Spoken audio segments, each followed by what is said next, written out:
Hello, जय हिंद दोस्तों। स्वागत है आप सभी का आपके अपने YouTube channel technical with S में। मैं शिवम विश्वकर्मा हाजिर हूं आप सबके लिए मैथ की एक अच्छी सी क्लास को लेकर।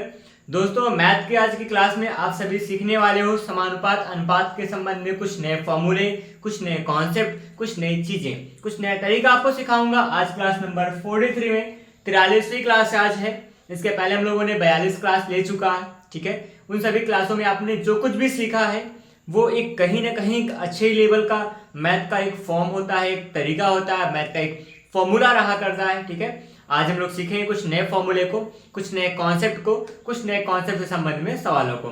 तो फिलहाल मैं स्वागत करता हूं आप सभी का आपकी इसकी क्लास में। अगर आप सभी यहाँ पे चैनल पर नए हैं तो आप चैनल को सब्सक्राइब कीजिएगा, बेल आइकन को प्रेस कीजिएगा, इससे आने वाले हर एक इन्फॉर्मेटिव वीडियो आप तक जरूर पहुंचे। अगर आप किसी भी गवर्नमेंट जॉब की तैयारी कर रहे हैं तो आप सही प्लेटफॉर्म पे पहुंचे हैं। आपको वहां पर हर गवर्नमेंट एग्जाम की तैयारी करते समय मैथ एक अहम चैप्टर रहा करता है, मैथ एक अहम पार्ट होता है। उसी पार्ट को हम लोग अच्छे से अपने उस सब्जेक्ट का, उस विषय वस्तु का पार्ट बनाने के लिए यहाँ तैयार हैं। यहाँ पर आपको पूरा मैथ का सिलेबस का सॉल्यूशन मिलने वाला है, पूरे मैथ के सिलेबस का क्लास मिलेगी, शुरुआत से संख्या पद्धति से लेकर मैथ की अंतिम सीमा जहां तक आपका सिलेबस रहा करता है, आपकी किताब की बात रहती है, जब जो भी आपके एग्जाम का पॉइंट रहता है, एग्जाम का जो सिलेबस रहता है, वहां तक आपको यहाँ सॉल्यूशन मिलने वाला है। फिलहाल यहाँ मैथ का कोई अंत नहीं है, क्योंकि अभी मैथ अनंत होता है, तो उस अनंत की कैटेगरी में हम लोग आने वाले हैं, वो क्लास चल रही है। और ये चलते चलते 43वीं क्लास आज आपके सामने है। इसलिए आप सभी जो लोग वीडियो को ना देखें, पिछली क्लासों को ना अटेम्प्ट किए हों, वो बाद में जाके पिछली क्लासों को देखेंगे। वहां आपको बहुत कुछ नया सीखने को मिलेगा, कुछ बेहतर देखने को मिलेगा। और मेरी क्लासें थोड़ी बहुत लंबी ना होगा, थोड़ी छोटी हुआ करती है, जिससे आप लोग क्लास को देखने में बोर ना फील करो। फिलहाल अगर जिसको पढ़ना होता है वो कोई भी काम कर सकता है। तो आप शुरुआत कीजिएगा आज के टॉपिक का। तो यहाँ पे आपको पहला टॉपिक आज आपको मिलने वाला है, वो होगा यहाँ पे समानुपात के संबंध में कुछ नया तरीका, कुछ नया चीज सीखोगे। जैसे मान लीजिए पिछली क्लास में आपने 4-5 रूल सीखा था, आज भी हम लोग यहाँ 3 रूल कम से कम सीखेंगे, उसके संबंध में कुछ फॉर्मूला सीखेंगे। तो अगर आपको कह दिया जाए कि ये जो टॉपिक अभी का है, ये जो अगर मान लीजिए कोई संख्या दी गई हो, मान लीजिए कोई ABC है, कोई A, B व C कोई पद है, कोई नाम है, कोई व्यक्ति होंगे, कोई वस्तु है, ABC है, इसके अनुपात क्या होंगे कि अनुपात ABC कोई पद है कि अनुपात क्रमशः क्या क्या हो जाएंगे, सुनिएगा, कि अनुपात क्रमशः P अनुपात Q अनुपात R है, ठीक है। ABC कोई 3 पद है, 3 व्यक्ति हो सकते हैं, उनके किसी मान का अनुपात P Q R दिया गया है, ठीक है। ये चीज अगर आपको पता हो, या फिर P Q R ना कह के M N R कहने वाला हूं मैं यहाँ पे, देखिएगा मैं थोड़ा सा M N R ही कह देंगे, M N R, क्योंकि P Q कुछ और मानेंगे अभी। इसमें क्या होगा, ABC कोई 3 पद है, उसके अनुपात M N अनुपात में R है, ये R तीनों अनुपात है इसके, ठीक है। और यहाँ पे क्या दिया जाए कि कोई ये भी जो कुछ भी होगा यहाँ पे अगर कहा या हो के मतलब कि तथा यहाँ पर ABC का जो पूरे का मान होगा, यहाँ पे देखिएगा आपको कोई कुछ मैं बता रहा हूं, यहाँ तथा के बाद क्या लिखेंगे, यहाँ पर ABC का कुल भाग तथा कुल भाग कह सकते हैं, कुल भाग P हो।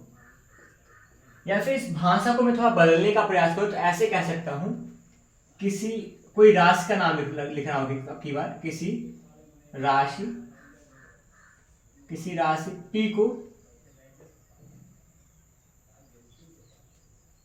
A, B व C में क्रमशः M अनुपात N अनुपात R, कुछ और R लिखें, R ही चलेगा, अनुपात N अनुपात R में बांटा गया है,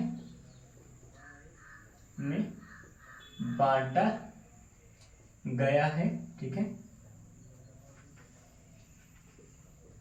बांटा गया है। तब यहाँ पे 3 बातें बनेंगी, सुनिएगा, 3 बात क्या और भी बात हम लोग करने वाले हैं। आप यहाँ देखें, इस भाषा ऊपर वाली लाइन को मिटा दें, क्योंकि यहाँ ऊपर वाली लाइन थोड़ा सा भाषा के रूप में हल्का अशुद्धि दिख रही थी, और ये बेहतर आपके लिए लिखा गया, नीचे लाइन है, लिखा हो अगर कि किसी राशि P को ABC, मतलब 3 लोगों को बांटना है, ABC 3 व्यक्ति होंगे, इनमें क्रमशः M, N और R अनुपात में बांटा गया हो, तब क्या निकालेंगे हम लोग? यहाँ पे हम लोग निकालेंगे A का भाग, B का भाग, C का भाग निकालने के लिए प्रयास करेंगे। क्या होगा तब? यहाँ पर A का हिस्सा क्या होगा? A का हिस्सा कहेंगे। A का हिस्सा क्या हो जाएगा? A का हिस्सा निकालने के लिए काम कीजिए। A का हिस्सा का जो मान आएगा वो क्या होगा, अभी आपको समझाता हूँ। A का हिस्सा के लिए देखिए ABC में अनुपात M, N और R है। A का अनुपातिक मान M है, B का N है, C का R है। इतना आपको दिख रहा है स्पष्ट रूप में। तो यहाँ ABC का हिस्सा निकालने में हम लोग काम करेंगे। ABC अलग अलग सबका हिस्सा निकालेंगे। तो A का हिस्सा कितना होगा? A का अनुपातिक मान बटा में कुल अनुपात का योगफल M प्लस N प्लस में R, ये हम करेंगे। और इनटू में क्या होगा? कुल मान कितना है? P राशि थी तो P हल कर दीजिएगा। शॉर्ट ट्रिक होता है, ये शॉर्ट फॉर्मूला है, बनाया हुआ एक ट्रिक वाला फॉर्मूला है। ध्यान देंगे, ज्यादा कुछ नहीं समझाऊंगा। छोटी सी बात है कि अगर किसी राशि P को ABC 3 भागों में बांटा गया है, 3 लोगों में क्रमशः इन अनुपातों बांटा गया, M N R में बांटा गया हो, तो क्या कर सकते हैं? A का हिस्सा निकालने के लिए क्या करेंगे? A का अनुपातिक मान बटा अनुपातों को योगफल गुणा में कुल संख्या या फिर कुल मान था, कुल राशि की बात करेंगे। इसी प्रकार जो B का हिस्सा होगा, B का हिस्सा कैसे निकालेंगे? B का हिस्सा बराबर B का अनुपात का मान कितना है? N है, तो आप N कहेंगे, है ना। N का मान रहेगा पूरे का बटा M प्लस N प्लस में R होगा, और इनटू में क्या हो जाएगा? P कुल मान होगा। इसी प्रकार आप क्या कहेंगे? C का हिस्सा निकाल लेंगे। C का जो हिस्सा आएगा कितना होगा? वो होगा C का अनुपातिक मान R है, MN के बाद R है, R बटा में होगा M प्लस में N प्लस में R होगा, और फिर इनटू में क्या बन जाएगा?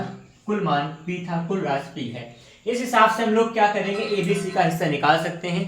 बेसिक फॉर्मूला है, जिसका हिस्सा निकालना होगा उसके अनुपात का मान रखेंगे, बटा में पूरे अनुपातों का योगफल गुणा में क्या हो जाएगा? कुल मान, या फिर जो मूल राशि थी जिसको हम लोग बांटे थे वो राशि का मान रखते हैं। ये आपका सबसे बेसिक सा फॉर्मूला है किसी भी राशि का ABC में से हिस्सा निकालने के लिए। यहाँ पर अगर आपको कह दिया जाए, सुनिए क्या निकालना होगा, इनका अंतर निकालने की बात करें। जैसे कह दें कि अगर यहाँ पे जगह मुझे मिलेगी जगह क्या मुझे बनाना पड़ेगा। इसको मैं इरेज कर रहा हूँ, आप नोट कर सकते हैं, इसको नोट कर लीजिए। मैं आपको दिखाता हूँ एक, इन्हीं तीनों में से 3 फॉर्मूला और बनाएंगे। 3 फॉर्मूला और कौन सा बनेगा वो मैं बताता हूँ। अगर कह दिया जाए कि ABC में बांटा गया हो, B और C का क्या अंतर होगा, है ना। क्या लिखेंगे? A तथा B का अंतर, A व B का अंतर, A व B का अंतर, किस अंतर के साथ AB बटा हुआ है, ये मान निकालेंगे, अभी तुरंत निकाल के दिखाता हूं। और दूसरा क्या होगा? B व C का अंतर, B व C का अंतर होगा। तीसरा पद यहां पे बनेगा A व C का अंतर, A व C का अंतर। तो ये आपके पास 3 स्टेप फिर से बन रहे हैं। A और B का अंतर निकालेंगे, B और C का, और A और C का अंतर निकालेंगे, और सिखाता हूं कैसे होगा यहाँ पे अंतर निकालने का काम किस तरह से करेंगे वो आप यहाँ देखिएगा। जैसे यहाँ पे क्या होगा, अगर AB का अंतर निकालना हो तो AB का अनुपात कितना था? AB के अनुपात का मान MN था, तो M और N का अंतर होगा, M अंतर N, ये काम करेंगे। ये अंतर दिखाता है, मैंने पिछली क्लास में बताया था। अगर यहाँ पे बैकली लिखोगे तो आप माइनस लिख रहे हो, और आप लहराती हुई लाइन लिख रहे हो तो समझ जाइए कि वो अंतर दिखा रहा है। फिलहाल ये क्या होता है, समान क्या उसका, अगर आप कक्षा 10 पढ़े होंगे, 10 में मैथ था, मैथ में त्रिभुज था। त्रिभुज में एक नियम होता है, यहाँ पे कहते हैं ना कि समरूपता की कसौटी होती है, समरूपता का नियम होता है, त्रिभुज की समरूपता। त्रिभुज या किसी भी जो आकृतियों का समरूपता बताया करते हैं, तो समरूप आकृति को प्रेजेंट करने के लिए भी इस चिन्ह का उपयोग करते हैं। फिलहाल यहाँ पे अंतर का उपयोग किया गया है। बटा में क्या होगा? M और N का अंतर लिखा गया है। पूरे का जो बटा होगा वो आपके लिए M होगा प्लस N होगा प्लस R है, इंटू में P हो जाएगा। वही काम B और C का अंतर निकालेंगे, तो B और C के अनुपात का अंतर कीजिएगा। B C के लिए N और R था, तो N अंतर R रखेंगे, पूरे का बटा M प्लस N प्लस में R होगा, इंटू में P हो जाएगा। और इसी प्रकार A और C का अंतर निकालेंगे। A और C यहाँ पर है, A C के लिए M और R होगा, M और R का अंतर निकालेंगे, पूरे का बटा होगा m plus N plus R होगा इंटू में p हो जाएगा। यहाँ पे आपके पास एक कंडीशन के लिए, एक शर्त के लिए यहाँ पर 6 फॉर्मूले बन रहे हैं, 6 ट्रिक हैं। इसका मतलब आप समझिएगा, एक सवाल यहाँ पे मैं जो बताया हूँ, ये जो फॉर्मूला लिखा गया है, जो तरीका लिखा गया है, इस तरीके के 6 टाइप के सवाल आती है। 6 टाइप के सवाल को हम लोग इसी हिसाब से कर सकते हैं। अगर एक टाइप सीखेंगे तो बाकी का दोनों लग जाएगा। इसके पहले जो मैं लिखा था ए भाग का हिस्सा 2, बी का हिस्सा, सी का हिस्सा निकालने के लिए, उसका भी एक सवाल लगाएंगे तो आप तीनों लगा सकते हैं। इस तरीके से आप 6 सवाल लगाने के लिए काबिल हो जाएंगे ये कॉन्सेप्ट सीखने के बाद। तो चलिए मैं सिखाता हूँ सवाल। इस यहाँ पे जो कॉन्सेप्ट आपने सीखा है, इसका संबंध में आपको सवाल पर लगाने वाला हूँ। दिखाता हूँ किस टाइप के सवाल बनेंगे या फिर क्या बन पाता है सवाल किसके जैसा। ठीक है, जैसे यहाँ पे कोई मान है, मान या नाम सा दिया गया है, आपको मैं दिखा रहा हूँ, इरेज कर दो, फिर सिखाता हूँ सवाल इसके लिए। क्वेश्चन होगा इस पर, क्वेश्चन फर्स्ट मैं कह दूँ तो फर्स्ट हो सकता है, फर्स्ट नंबर क्वेश्चन होगा इसी कॉन्सेप्ट पर आधारित, इसी फॉर्मूले पर आधारित। वो क्वेश्चन है कि अगर कह रहे हैं कि यहाँ पर किसी परिवार में 4410 रुपया है, 4410 रुपया है, 4410 रुपए को 3 बेटों में बांटा जाता है, 3 बेटों में बांटा जाता है, और फिर मतलब इसका जो अनुपात है, 3 बेटों में, अधिक अनुपात नहीं लिखे थे ना, 3:7, 8 में बांटा जाता है,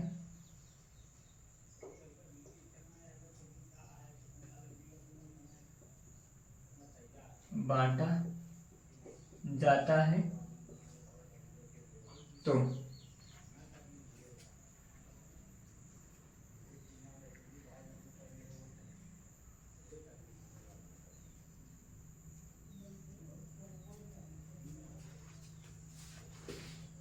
देखें यहाँ पर लिखा है कि 4410 रुपए को 3 बेटों में 3, 7 और 8 के अनुपात में बांटा जा रहा है। क्या पूछ सकते हैं, यहाँ पर पहले बेटे की बात कर सकते हैं, है ना। अगर सवाल हो तो पहले बेटे का हिस्सा निकाल सकते हैं। ऐसे क्या होगा, दूसरे बेटे का हिस्सा निकालेंगे, ऐसे क्या होगा, तीसरे बेटे का हिस्सा निकाल सकते हैं। यह भी हो सकता है। और दूसरा काम है, यह करने वाला हूं मैं, सिखाने वाला हूं। क्या होगा, पहले व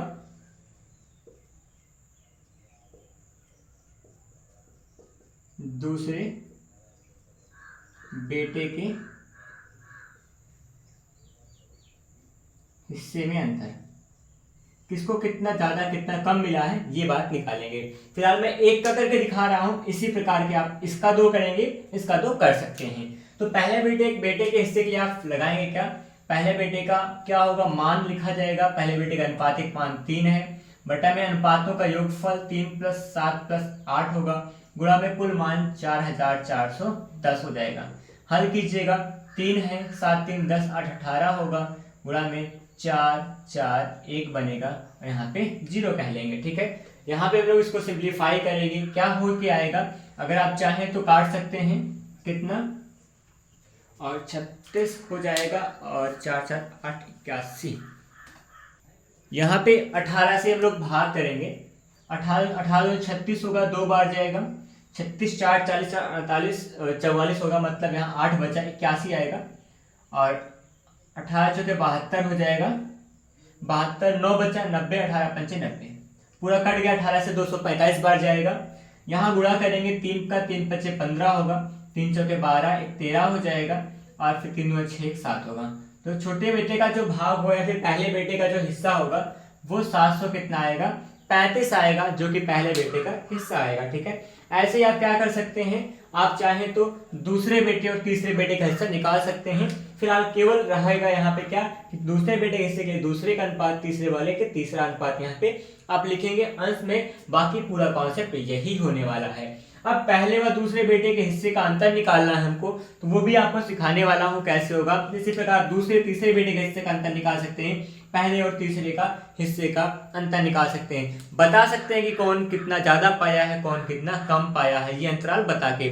फिलहाल यहाँ पे मैं केवल अंतर निकाल के सिखा रहा हूँ, जैसे यहाँ पे पहले और दूसरे बेटे के हिस्से का अंतर निकालना है, पहले और दूसरे बेटे के हिस्से का जो अनुपात का मान है उसका अंतर निकालेंगे। तो यहाँ 7-3 लिखा जाएगा, पहले और दूसरे के 7-3 था। पूरे का बटा क्या होगा, सभी अनुपातों का योगफल 3 प्लस में 7 प्लस में 8 होगा और गुणा में कुल मान यहाँ पे 4410 है। क्या करेंगे देखिएगा, अब यहाँ पे बात यहाँ बनेगी, 7 में से 3 घटेगा 4 आएगा, पूरे का बटा कितना बन जाएगा, पूरे का जो बटा आएगा 7 3 10 8 18 होगा, गुणा में 4410 होगा, इतना बना है। इसके बाद यहाँ 4410 को हम लोग को भाग करेंगे 18 से। अभी आपने करा था 200 कितना आया था, 45 आया था। 245 का 4 से गुणा करेंगे कितना बन जाएगा, 4 पंचे 20 होगा और 4 चौके 16, 2 18 हो जाएगा, 4 दूना 8 1 9 आएगा। तो यहाँ यह कह सकते हैं कि पहले और दूसरे बेटे का जो अंतर होगा वो होगा 980 रुपए का। ये 980 रुपए कम पाया है, 980 रुपए इससे ज़्यादा पाएगा, ये कुछ व्यवस्था बनेगी यहाँ पर। फिलहाल ये लगे आपके सवाल, और आप सवाल में यहाँ पे कोई भी डाउट हो तो आप जरूर कमेंट कीजिएगा। अगली क्लास में आके आपके कमेंट को मैं सॉल्व करूँगा, आपके डाउट्स को क्लियर करूँगा। फिलहाल उम्मीद है कि आपको समझ में आया होगा, कोई यहाँ पे मतलब डाउट की बात फिलहाल बहुत खास नहीं है। जहाँ पे कोई असुविधा होगी वो आप बता सकते हैं। तो देखिए यहाँ पे क्वेश्चन नंबर फर्स्ट किया हम सब ने। एक और सवाल लगाता हूँ इसी बात पे, वो कौन सा होगा। इसमें देखिए, इसमें मैंने दोनों टाइप सिखाया है, चाहे अंतर निकालने की बात हो और वो चाहे क्या हो, किसी एक भाग के हिस्से का मान निकालना हो। इसी टाइप का अगर दूसरा सवाल लिखूं, दूसरा सवाल दिखाता हूँ आपको, किस तरह से आप करेंगे उसको भी आप देखिएगा।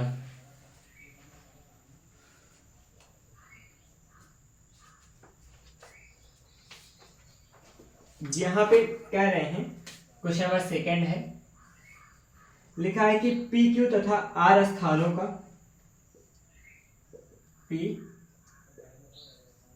क्यू तथा आर स्थानों का भाड़ा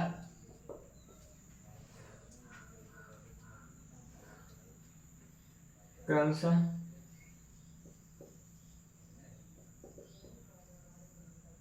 9, 14, 21 के अनुपात में है।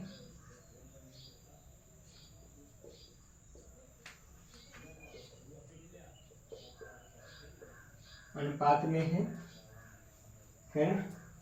यदि उन स्थानों पर कुल भाड़ा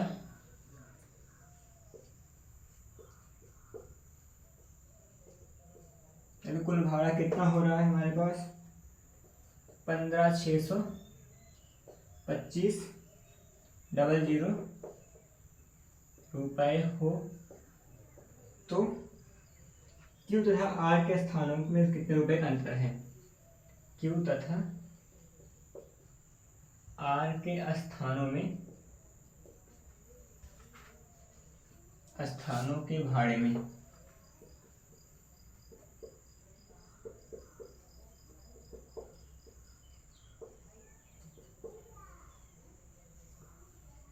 कितना अंतर है। ये क्वेश्चन आपने देखा क्वेश्चन लिखा जा चुका है। पी क्यू आर यहाँ पे 3 स्थान हैं और इनका भाड़ा कितना दिया गया है, इनका भाड़ा है जो क्रमशः 9, 14 और 21 के अनुपात में व्यवस्थित है, ठीक है। उसके बाद फिर क्या कह देंगे, फिर कह रहे हैं कि यदि यहाँ पर कुल भाड़ा हमारे पास तीनों स्थानों का कुल भाड़ा में आकर 15,625.00 इतना सा है ना, और तो कह रहे हैं कि तो क्यू और आर के स्थानों के भाड़े का अंतर ज्ञात करना है, क्यू और आर का अंतर निकालना है। आप बिना किसी चिंता के केवल काम कीजिए, लिखेंगे क्यू व आर स्थान के भाड़े का अंतर, ठीक है। ये काम करेंगे तो यहाँ पे अंतर मान निकालने के लिए, अंतर का मान निकालने के लिए क्या करते हैं, जिसका भी अंतर निकालना हो, आपको क्यू और आर का अंतर निकालना है तो आप क्यू और आर में अंतर घट करेंगे, क्यू और आर के अनुपात में अंतर कीजिए। क्यू और आर के लिए क्या है, आपका पी क्यू आर क्रम था, ये पी के लिए काम करेगा, ये क्यू के लिए करेगा, ये आर के लिए। क्यू और आर का जो अंतर होगा वो लिखा जाएगा 21 माइनस में 14 होगा, पूरे का बटा क्या होगा, यहाँ पे क्यू आर को जोड़ते थे, कितना होगा 9 प्लस में 14 होगा, प्लस में 21 होगा, और फिर गुणा में कुल मान कितना है 15,625 था, ठीक है, 15,625 होगा, आगे डबल जीरो, ठीक है। इस हिसाब से यहाँ पे कोई मान दिया गया है, इस मान के हम लोग हल करेंगे और हल करने पे आएगा हम सबका उत्तर। दिखाता हूँ कैसे होता है। अब अंश के मान को पहले घटा लेंगे, कितना आ जाएगा 6 4 1 7 होगा, यहाँ पर अंश में 7 आया। यहाँ पे क्या बन जाएगा, आप यहाँ पे देखें तो बन सकता है कि 21 4 25 होगा, 25 10 35 और 9 कितना होगा 44 हो जाएगा, गुणा में 15 625 डबल जीरो, इतना आया आपके पास है ना। हर में देखेंगे कितना बना है, हर में जो आएगा 15 और यहाँ पे 24 1 25 9 4 13 14, ठीक है ना। हर को जोड़ा है तो 44 आएगा। तो देखेंगे आगे यहाँ पर कैसे बनेंगे सवाल। क्वेश्चन में हल्का सा मुझसे गलती हुई है, गलती क्या हुई यहाँ पे, क्या है केवल डबल जीरो ही था बस ना, 6200 था। अब सही है, थोड़ा सा इसके लिए हमें खेद है कि हमने यहाँ पे देखा नहीं, ध्यान ना दिया। तो फिलहाल ये है क्वेश्चन। अब चलिए करेंगे सॉल्व पे कैसे बनेगा। 44 से हम लोग काटेंगे इसको, 44 से कितनी बार जाएगा, 44 का जाएगा, अगर जाए तो देखें 44 का जाएगा, देखिए यहाँ पे मैं कर रहा हूँ 15 6 2 5, अच्छा 11 से काट सकते हो, आसानी से जल्दी हो जाएगा। 11 चौके 44 होगा, 11 कम 11 4 15, 4 बचा 46 होगा, 11 चौके 44 2 46 22 11 22 होगा, डबल जीरो बढ़ाइए, काम खत्म। 4 से काटेंगे, 4 से कितनी बार जाएगा, 4 3 12 2 14 22 और 4 4 पंचे 20 होगा और 4 पंचे 20, यहाँ 35 तो कितना आ जाएगा 50 होगा। गुणा कीजिए 7 का 0 7 7 पचे 35 हो जाएगा, 7 पचे 35 3 38 होगा, 7 यहाँ 21 21 और 3 कितना होगा 24 हो जाएगा। 24,850 क्या होगा आपके यहाँ का अंतर होगा, इतना रुपये का अंतर आएगा, इतना रुपए का अंतर आएगा पी और क्यू और आर स्थान पे जाने में, ठीक है। ये आपका क्वेश्चन था, क्वेश्चन का सॉल्यूशन है। हल कुछ ऐसे करेंगे, केवल यही कॉन्सेप्ट सही करिए बस। यहाँ पे अगर अंतर निकालना हो, दो मानों के बीच अंतर निकालना हो, अगर उन सबका अनुपात हमको पहले से पता है तो उनके अनुपात का अंतर बटा में सभी अनुपात का योगफल गुणा में कुल मान रखिएगा, आपका उत्तर आपके सामने होगा, बिना किसी संकोच के आप लगा सकते हैं। ये लगी सवाल आपकी, सवाल नंबर दूसरी थी जो आपके पिछले फॉर्मूले पे काम कर रही है अभी तक, ठीक है। आगे देखते हैं, आगे बढ़े तो हम सबके लिए कुछ नया मिलने वाला है, कुछ नया जो मिलेगा वहां पे आप कुछ बेहतर सीख लोगे, ठीक है।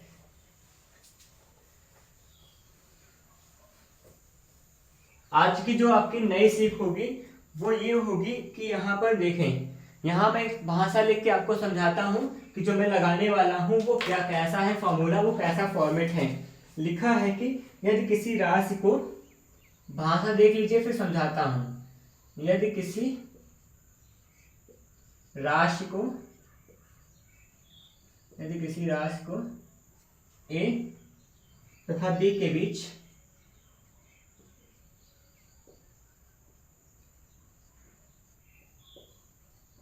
m अनुपात n, केवल दो के लिए काम कर रहे हैं अभी, m अनुपात n अनुपात में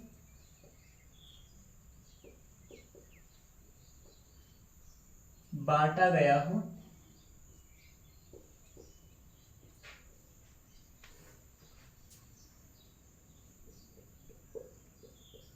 तो और ए व बी के हिस्से का अंतर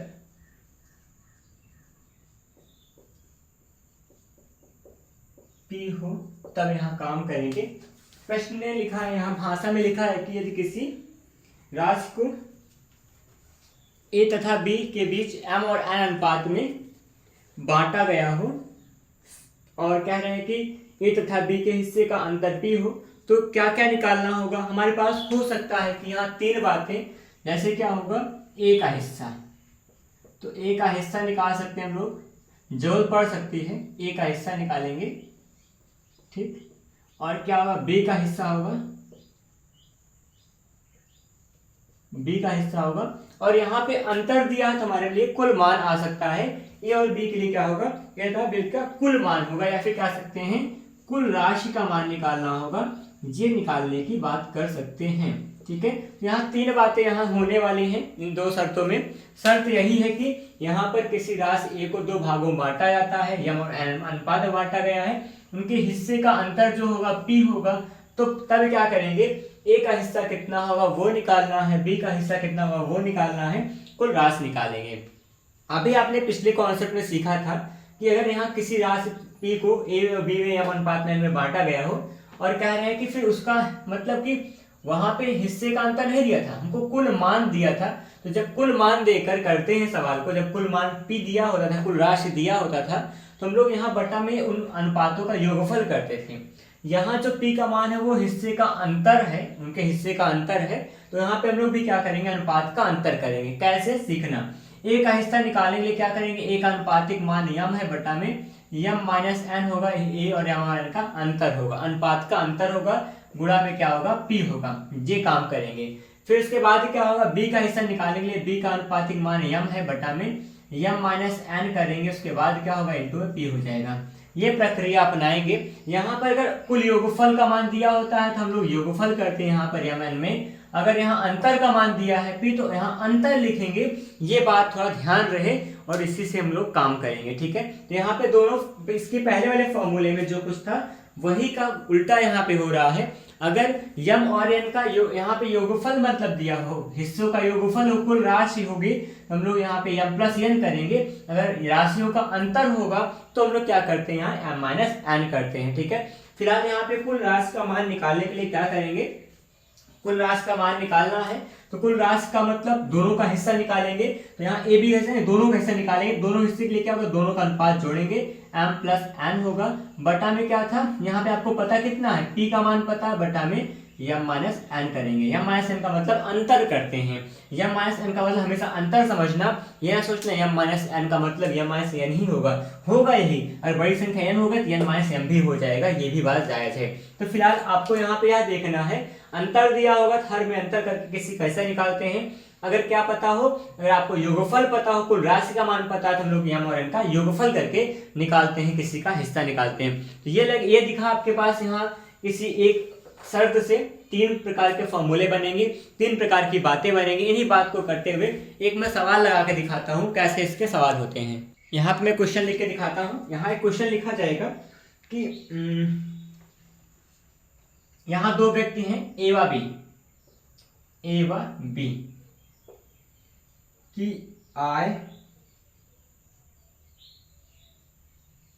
ये व्यय दिया है यहाँ पे कि व्यय का अनुपात पता हमको,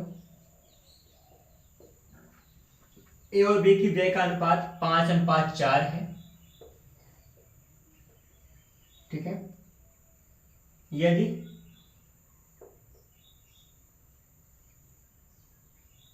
कुल खर्च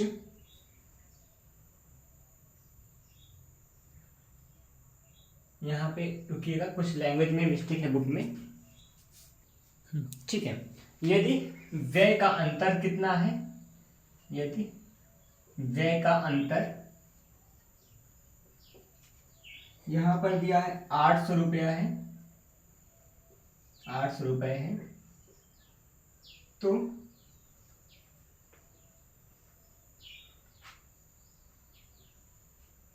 दोनों की कुल राशि, दोनों की कुल राशि निकालना है, ठीक है। ये मान करना है काम। सवाल में लिखा यही है कि ए और बी की आय का, यहाँ पे व्यय का अनुपात जो है वो 5:4 है, इतना खर्चा कर रहे हैं उनका अनुपात है, और कुल व्यय का अंतर मतलब कितना है, 800 रुपया है। और व्यय का अंतर मतलब पहला ज्यादा व्यय करता है, दूसरा कम व्यय करता है, कितना कम करता है वो 800 रुपया है। ये दोनों की कुल राशि निकालना है, ठीक है। तो दोनों की कुल राशि निकालने के लिए हम लोग क्या काम करेंगे, कुल राशि का मान के लिए करते हैं यहाँ पे इस तरीके को अपनाएंगे। तो कुल राशि का जो मान होता है वो क्या होगा बताइए, कुल राशि बराबर फॉर्मूला क्या लगाएंगे, कुल राशि बराबर क्या होगा, कुल राशि निकालना मतलब दोनों का हिस्सा निकालना है।